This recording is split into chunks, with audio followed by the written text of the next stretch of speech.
ప్రజల కోసం పోరాటం చేసి ప్రజల పక్షాన నిలబడి ప్రజల కోసం ఉద్యమాలు చేసి అధికారంలో ఉన్నటువంటి అవినీతి బీఆర్ఎస్ పార్టీని ఇంట్లో కూర్చుండబెట్టాలి అని చెప్పి మీ పక్షాన పోరాటం చేసింది భారతీయ జనతా పార్టీ అయితే తీరా ఎన్నికల సమయం వచ్చేసరికి మిమ్మల్ని అలవిగాని హామీలను ఇచ్చి మభ్యపెట్టి తన మీడియాను ఉపయోగించుకొని ఒక రాంగ్ ప్రాపగండా చేసి బీఆర్ఎస్ బీజేపీ ఒక్కటే అని ఒక అబద్ధాన్ని ప్రచారం చేసి మిమ్మల్ని కూడా నమ్మించి ఇతర రాజకీయ పార్టీలు కాంగ్రెస్ పార్టీ ఓట్లేయించుకొని వాళ్ళ అధికారంలోకి వచ్చింది.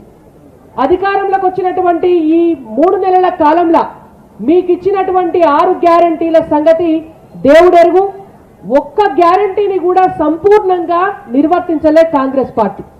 ఈ 75 ఏళ్ల స్వతంత్ర భారతదేశంలో 60 సంవత్సరాలకు పైచిలుకు అధికారంలో ఉన్నా కూడా ఉమ్మడి ఆంధ్రప్రదేశ్లోనైనా భారతదేశంలోనైనా దోపిడీల కాంగ్రెస్ పార్టీ అయ్యింది తప్ప దొంగల కాంగ్రెస్ పార్టీ అయ్యిందే తప్ప ఏనాడు ప్రజల కోసం కాంగ్రెస్ పార్టీ పనిచేయలే.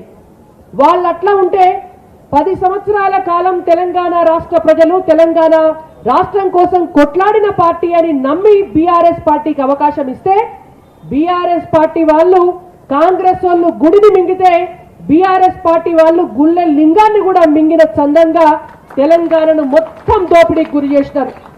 ఎక్కడ చూసినా స్కామ్లు, ఎక్కడ చూసినా భూ కబ్జాలు, ఎక్కడ చూసినా అవినీతి, ఎక్కడ చూసినా పైసల దోపిడీ.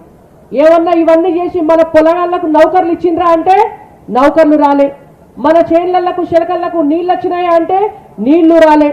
మన నిధులు ఏమన్నా మన ఇళ్లకు వచ్చినాయా అంటే అవి రాలే.